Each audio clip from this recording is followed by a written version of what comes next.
आपका अपना चैनल।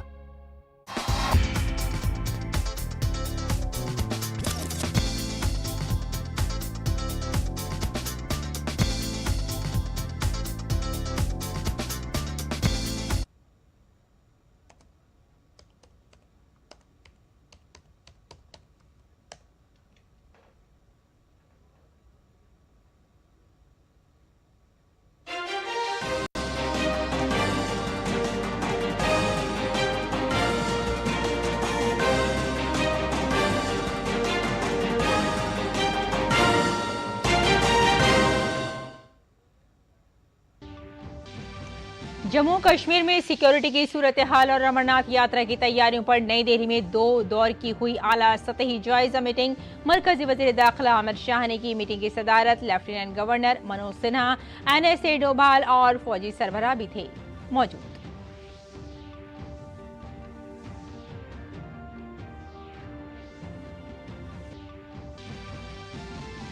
कर्नाटक में लोगों पर महंगाई की मार, पेट्रोल और डीजल की कीमतों के खिलाफ बीजेपी ने दर्ज कराया एहतिजाज। कीमत कम न करने पर तमाम जिला मराकज पर पार्टी कल करेगी रियासतगीर मुजाहिरा।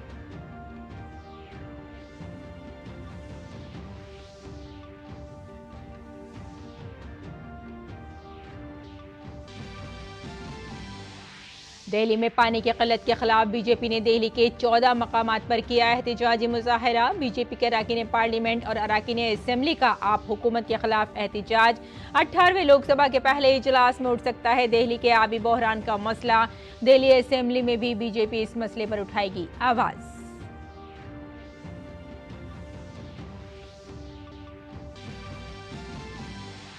शुमाल और वस्ती भारत में शदीद गर्मी का कहर जारी। महकमा मौसमियात ने अगले 5 रोज तक दिल्ली और उत्तर प्रदेश में शदीद गर्मी का ऑरेंज और रेड अलर्ट किया जारी। हरियाणा, चंडीगढ़ और पंजाब के कुछ हिस्सों में लू का कहर।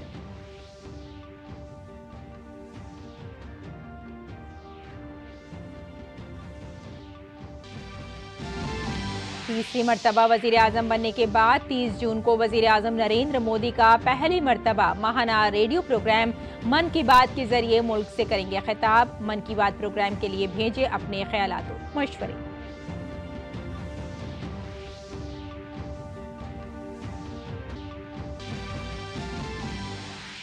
नायब सदर जमहूरिया जगदीप धनखड़ आज पार्लियामेंट के अहाते में प्रेरणा स्थल का करेंगे इफ्तिताह। एक ही जगह नस्ब किए गए तमाम अजीम शख्सियात के मुजस्समे।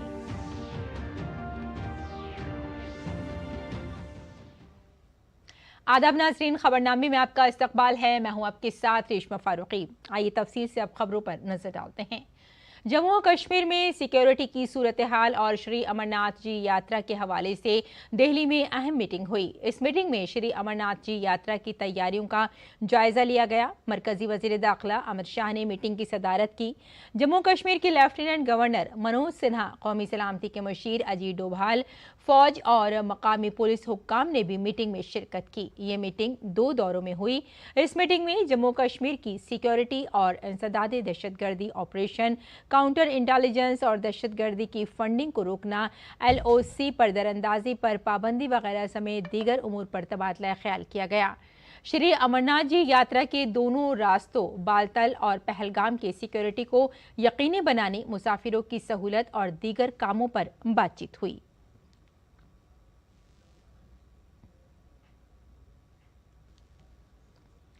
कर्नाटक हुकूमत के पेट्रोल और डीजल की कीमतों में इजाफे के फैसले को रियासत में मुखालफत का सामना है। बीजेपी इस मामले पर रियासत की सिद्धारमैया हुकूमत को तनकीद का निशाना बना रही है। बीजेपी ने बढ़ती हुई कीमतों के खिलाफ कल रियासत भर में एहतिजाज का ऐलान किया है। आपको बता दें कि कांग्रेस की सिद्धारमैया हुकूमत ने पेट्रोल की कीमत में 3 रुपये और डीजल की कीमत में तकरीबन 3 रुपये 5 पैसे फी लीटर इजाफा करने का फैसला किया है। कर्नाटक में नए टैक्स के साथ अब सार्फिन को पेट्रोल 103.84 रुपये फी लीटर और डीजल 88 रुपये 93 पैसे फी लीटर मिलेगा। तेल की कीमतों में इजाफे का बराह रास्त असर रोजमर्रा की अशिया और खदमात पर पड़ेगा, जिससे आम शहरियों की जेबों पर बोझ पड़ेगा। और कर्नाटक में पेट्रोल और डीजल की बढ़ती हुई कीमतों पर कर्नाटक के साबिक वजीर आला और बीजेपी लीडर जगदीश शेट्टर ने कहा कि गारंटी स्कीमों और मुफ्त स्कीमों की वजह से रियासती हुकूमत के पास तरक्याती कामों के लिए पैसे नहीं हैं। रियासती हुकूमत के पास रोजमर्रा के तरक्याती कामों और मुलाजमीन की तनख्वाहों के लिए पैसे नहीं हैं, इसलिए रियासती हुकूमत पेट्रोल और डीजल की कीमतों में इजाफा करके आम लोगों पर बोझ डाल रही है। Of the guarantee schemes, there is no amount, there is no financial position is good in the state exchequer. So they are spending a lot of amount for implementation of the guarantee schemes. For the day-to-day affairs, for development work and day-to-day for the payment of the salary of the employees and other things, there is no money in the khazana of the state government. For that purpose, they have taken the steps to burdenize the common people, middle class people, by increasing the diesel and petrol price. It is unreasonable.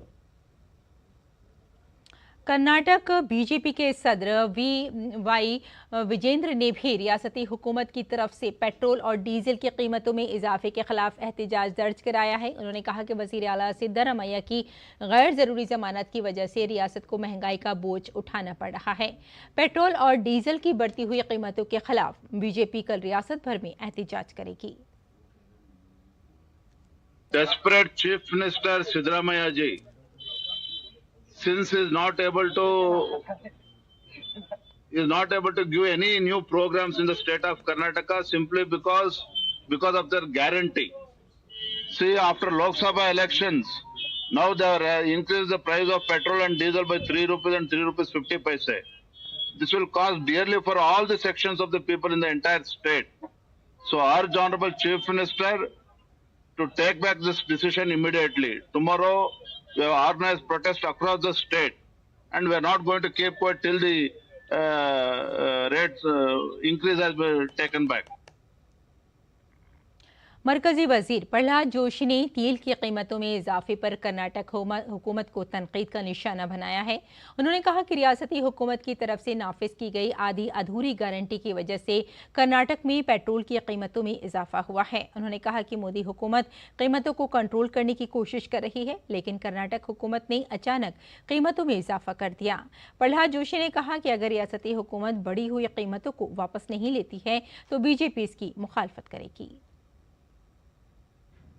Karnataka सरकार ने बिना सोच, बिना planning आधा अधूरा guarantee जो लागू किया है, उसके कारण देश में सबसे ज़्यादा पेट्रोल और पेट्रोलियम प्रोडक्ट, पेट्रोल डीजल का दाम कर्नाटक में ज़्यादा हुआ है।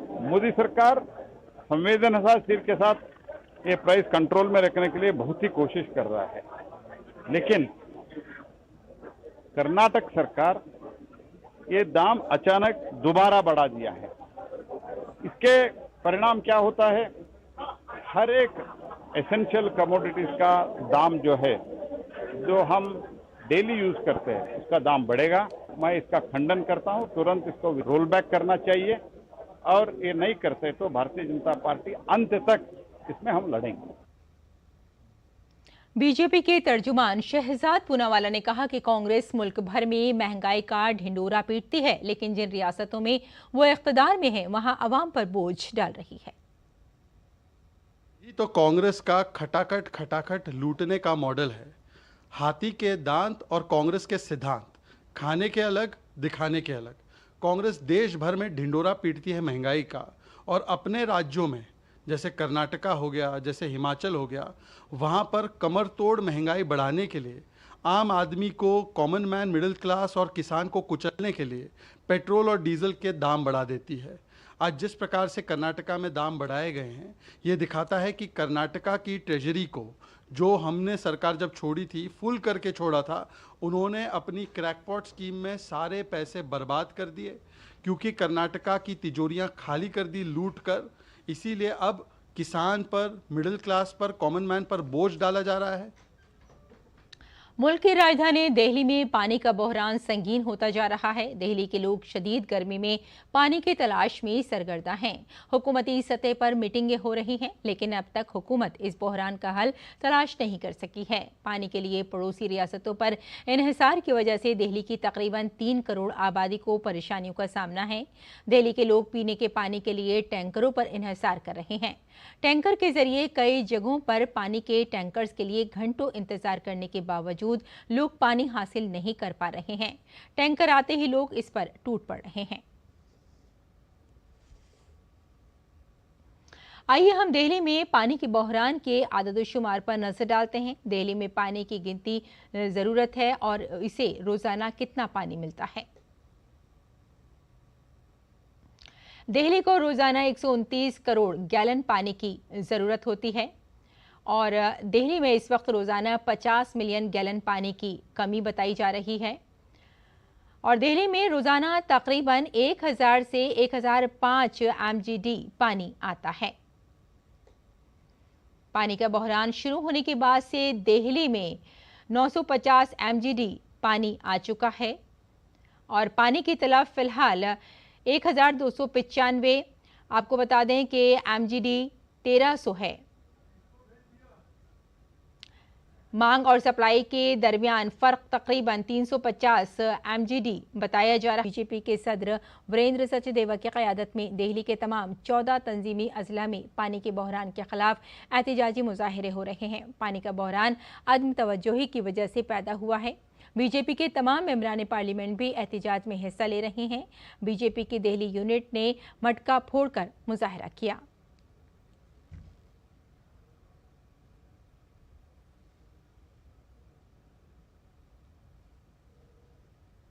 आरोप लगाने की बजाय खुद काम करिए। दिल्ली की जनता ने चुना है आपको माता बहनों ने बस में फ्री राइडिंग करने से वोट दे दिया होगा।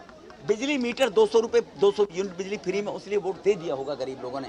अब वो जो हजार का पानी खरीद रहे हैं गरीब आदमी, उनको चिंतन करना चाहिए कि 200 यूनिट बिजली फ्री मिल रही है, उसके बदले में गर्मी के 3 महीने में हमें हजारों रुपए पैसे पानी में देने पड़ते हैं। तो ऐसी सरकार चाहिए जो सबका साथ सबका विकास की बात करे। तो केजरीवाल को निश्चित रूप से नैतिकता तो है ही नहीं। रोज सुबह कुछ बोलते हैं, शाम को कुछ बोलते हैं। गिरगिट के भी बाप है रंग बदलने में, तो इसलिए इनसे नैतिकता की बात तो नहीं कर सकते। जनता को ही इनको हटाना पड़ेगा, इनको हटाना चाहिए। दिल्ली आबी बहरान पर बीजेपी रहनुमा विजय जॉली से बात की हमारे नुमाइंदे अमरेंद्र गुप्ता ने।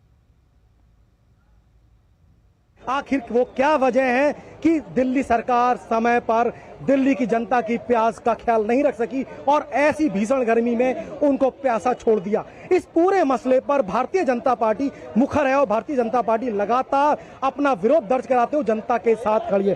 विजय जॉली जी हमारे साथ हैं, भारतीय जनता पार्टी के वरिष्ठ नेता हैं। सर, एक बड़ा अहम सवाल कि जब पता था दिल्ली में गर्मी पड़नी है और एक्स्ट्रा पानी की जरूरत हो सकती है, तो क्यों नहीं दिल्ली की आम आदमी पार्टी की सरकार के पास वो ब्लूप्रिंट था जिससे उनको पानी मिल सके? देखिए, आम आदमी पार्टी और उसकी सरकार का एक सेट पैटर्न रहा है। आरोप लगाओ, भाग जाओ, झूठ बोलो और इतना झूठ बोलो कि लोगों को वो लगने लगे कि वो सच है।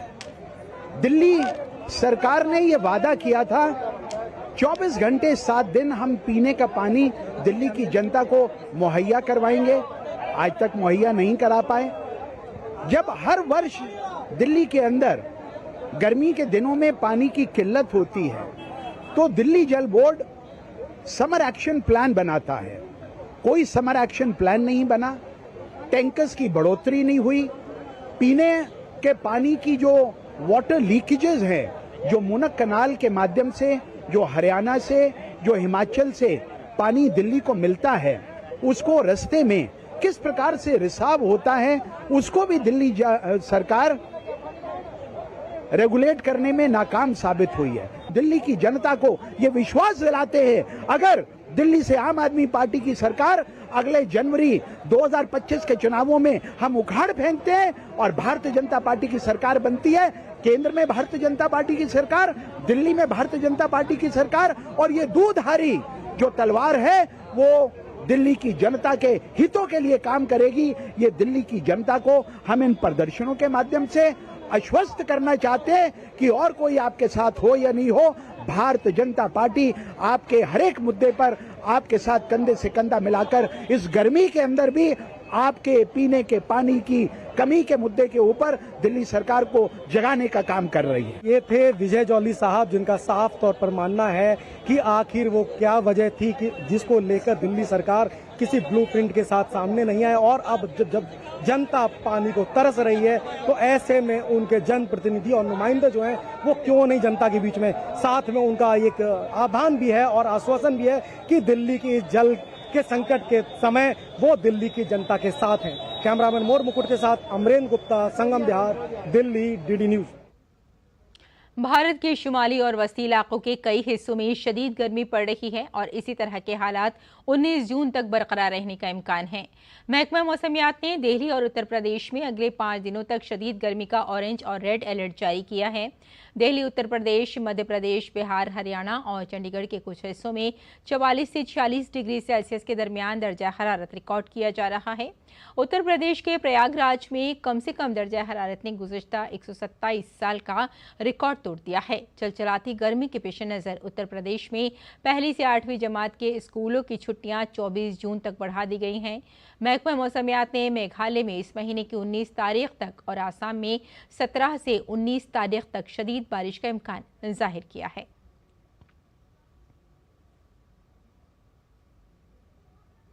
गुज़िश्ता 4 दिनों से मुसलसल बारिश ने शुमाली सिक्किम में काफ़ी तबाही मचा रखी है।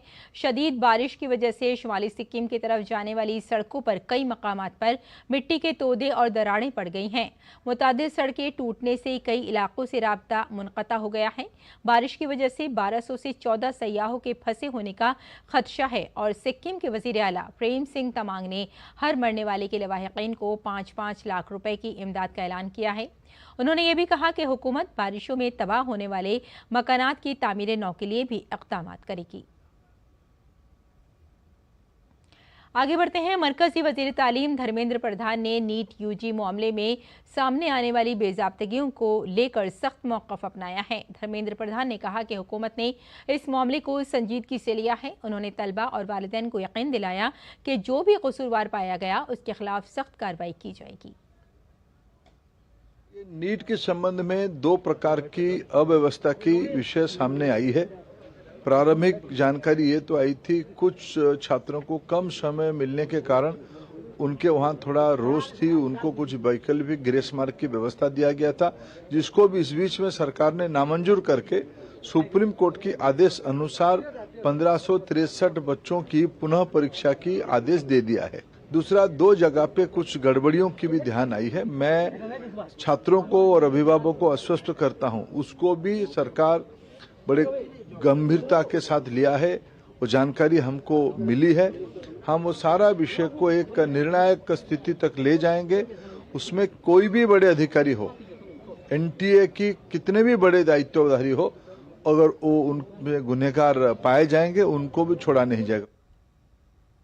लोकसभा स्पीकर ओम बिरला ने जानकारी देते हुए कहा कि पार्लियामेंट के अहाते में नस्ब तमाम अजीम शख्सियात के मुजस्समों को एक जगह पर मनसूबाबंदी करके प्रेरणा स्थल बनाया गया है, ताकि पार्लियामेंट में आने वाले सयाहों के साथ नई नस्ल भी इन अजीम शख्सियात की तारीख से मुताल्लिक आगाही हासिल कर सके। महात्मा गांधी हो, बाबा साहब अम्बेडकर हो, महाराणा प्रताप हो, चाहे शिवाजी, छत्रपति शिवाजी हो, सभी प्रतिमाओं को हमने एक स्थान पर लाया है ताकि आने वाली पीढ़ी जितनी भी प्रतिमाएं हैं, 15 प्रतिमाओं के बारे में जानकारी प्राप्त कर सके, उनके जीवन दर्शन के बारे में जानकारी प्राप्त, उनके संघर्षों के बारे में, और उन्होंने इस देश के इतिहास में जो आध्यात्मिक सांस्कृतिक योगदान के साथ भारत को उच्चतम स्तर पर ले जाने का उनका योगदान है, उस पीढ़ी को जान सके। इसीलिए इन सब प्रतिमाओं को सम्मानपूर्ण तरीके से एक स्थान पर लाए। आने वाला समय ये प्रेरणा स्थल सभी संसद देखने वाले आगंतुक अतिथियों और नौजवानों के लिए विशेष स्थान होगा। बीजेपी के सीनियर लीडर लक्ष्मीकांत वाजपेयी ने पार्लियामेंट के हातिमी नस्म मुजस्समे प्रेरणा स्थल को बहुत ज्यादा खास बताया है। उन्होंने कहा कि चूंकि तमाम अजीम शख्सियात के मुजस्समे एक जगह पर नस्ब हैं, इसलिए लोग एक ही जगह पर अजीम शख्सियात को खराज अक़ीदत पेश कर सकेंगे और उनकी सवाने हयात के बारे में जान सकेंगे। संसद भवन में विभिन्न स्वतंत्रता संग्राम सेनानियों की, शहीदों की मूर्तियां लगी हुई थी,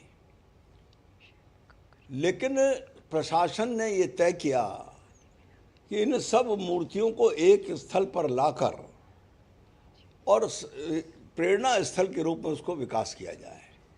उसका लाभ ये है कि कभी देश के और विदेश के जो अतिथि आते हैं पार्लियामेंट में, उनको श्रद्धांजलि अर्पित करने में बजाय अलग अलग ले जाने के एक जगह पर वो व्यवस्था उपलब्ध हो जाएगी। कानून और इंसाफ के वजीर मुमलिकत अर्जुन राम मेघवाल ने 1 जुलाई से नाफिज होने वाले नए फौजदारी कानून पर अपना रद्द-ए-अमल जाहिर किया है।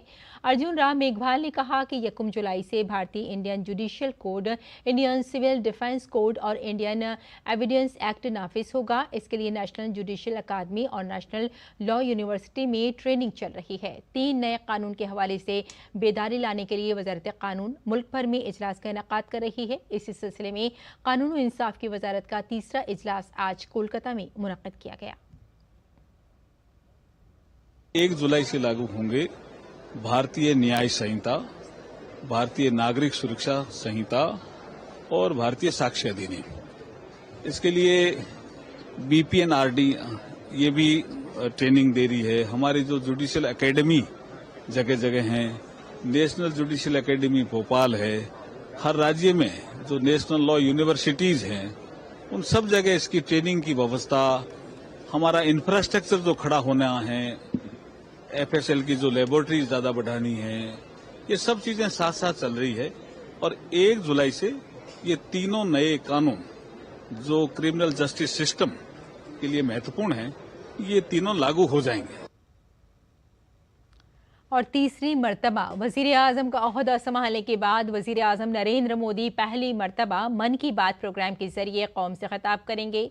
महाना रेडियो प्रोग्राम मन की बात का इनेकाद 30 जून इतवार को मुल्क भर में बड़े पैमाने पर नश्र होगा। इस प्रोग्राम के लिए आप भी अपने ख्यालात और मशवरे दे सकते हैं। वजीर आजम नरेंद्र मोदी इन ख्यालात में से कुछ मुंतखब राय आमा को अपने प्रोग्राम में शामिल करेंगे। और सऊदी अरब के अलावा मुत्तहिदा अरब अमारात, कतर, कुवैत, तुर्की, शाम, उर्दून, ओमान और इराक में आज ईद कुर्बा मनाई जा रही है। इस्लाम के मुक़द्दस तरीन शहर मक्का मुकर्रमा के बाहर वाक़े वादी मिना में लाखों हाजियों ने इतवार यानी 10 ज़िलहिज्जा को सुबह सवेरे रमी जमरात किया। इस दौरान शैतान को कंकरियाँ मारी जाती हैं। हफ्ते की रात हुज्जाज कराम मिना और अरफात के दरमियान वाक़े मुज़दलिफ़ा के मैदान में कंकरियाँ जमा करके खुले आसमान तले रात गुजारते हैं, जिसके बाद सुबह उन्होंने रमी के बाद ईद की नमाज अदा की। वज़ीर आज़म नरेंद्र मोदी ने ईद उल ज़ुहा के मुक़द्दस त्यौहार के मौके पर बांग्लादेश की वज़ीर आज़म शेख हसीना को ख़त लिखकर मुबारकबाद दी है। वज़ीर आज़म ने बांग्लादेश के लोगों को भी ईद उल अज़हा की मुबारकबाद दी है। अपने ख़त में वज़ीर आज़म ने लिखा कि त्यौहार हमें क़ुरबानी, हमदर्दी और भाईचारे की कदरों को याद दिलाता है, जो एक पुरअमन और जामे दुनिया की तामीर के लिए ज़रूरी है। ढाका में वाक़े भारतीय हाई कमिश्नर ने बताया कि वज़ीर आज़म ने ईद उल अज़हा को कसीर सक़ाफ़ती विरासत का एक लाज़मी हिस्सा बताया। इसके साथ ही वज़ीर आज़म मोदी ने वज़ीर आज़म शेख हसीना के अच्छी सेहत और खुशहाली की दुआ की। बांग्लादेश समेत भारत में 17 जून को ईद उल अज़हा का त्यौहार मनाया जाएगा। और बैनुल-अक़वामी योगा डे के लिए न सिर्फ भारत बल्कि पूरी दुनिया में तैयारियां ज़ोरों शोर से जारी हैं। योगा का दिन मुल्क के मुख्तलिफ हिस्सों में मुख्तलिफ तरीक़ों से मनाया जाता है। इस मौके पर राजस्थान के चुरू में बड़े पैमाने पर प्रोग्राम मुनक़्क़िद किए जाते हैं। इन दिनों चुरू में खुसूसी योगा कैंप का इनेकाद किया गया, जिसमें सैकड़ों नौजवान, ख़वातीन, मर्द और बच्चे योगा की मशक़ से सेहत के फ़वाइद हासिल कर रहे हैं। योगा डे के ताल्लुक़ से यहाँ के लोगों में काफ़ी जोश व खरोश है। तो नाज़रीन, खबरनामे में फ़िलहाल इतना ही। इजाज़त दें, आदाब। बहुत उत्साह के साथ मैं ये अभ्यास कर